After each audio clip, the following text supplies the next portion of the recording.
maanta waxaynu joognaa balaasma iyo xafladeedii weyneed oo ay ka qalin jabinayaan arday aad u fara badan oo muuqaalkooda arkaysaan kulliyadaha kala duwan ee jaamacadda. waxaan rabaa inaan hambaliyo kal iyo laaba anigoo ku hadlaya afka xukuumadda, afka madaxweynaha, afka dowladda Soomaaliyeed, halkan hambaliyo kal iyo laaba inaan uga soo jeediyo ardayda maanta ku guuleysatay halgankoodii nolosha ee ka qalin jabinaysna balaasma university.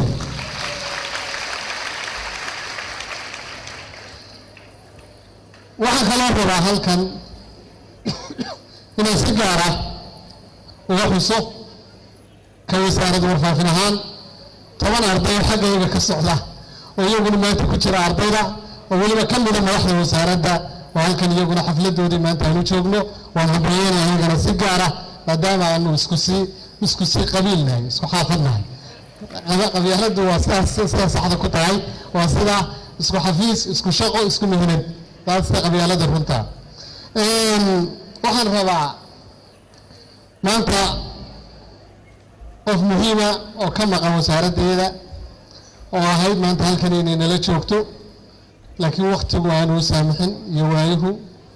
waa guddoomiyihii degmada Shangaani Sahra Makeysi oo ku geeriyootay qaraxii guddoomiye Yiriso, kana mid ahayd ardayda jaamacadda, kana mid ahayd 10 arday wasaaradda warfaafinta, kana mid ahaan lahayd maanta ardayda farxadda inala qaybsanaysa ee qalin jabinaysa oo qaraxa ku geeriyootay.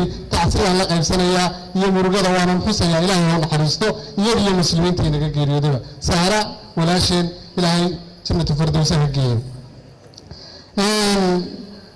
waxaan rabaa maanta tacabkan marka laga tago jaamacadda, marka laga tago macallimiinta, marka laga tago aqoonta, marka laga tago dadaalka uu sameeyay ardaygu, waxaa jira cid gaar ah oo gaar u leh guushan. marka laga tago guddoonka jaamacadda iyo madaxda, professorada, macallimiinta, dadaalka ardayga, intaa marka laga tago waxaa jira cid gaar ah oo maanta guushan leh oo ay macno gaar ah u samaynayso. waxaan rabaa ciddaasi waa waalidiintii ardaydan soo koriyey, wax soo baray, halkan soo gaarsiiyey. in laysu taago ayaan rabaa waalidiinta maanta ardayda jaamacadda ka qalin jabinaysa soo barbaariyey, soo koriyey, wax soo baray, maalin walba la daba taagnaa waxay bajaajta ku raacayaan iyo waxay cunayaan iyo waxay gashanayaan. hambaliyo waalidiinta, hambaliyo, hambaliyo, hambaliyo.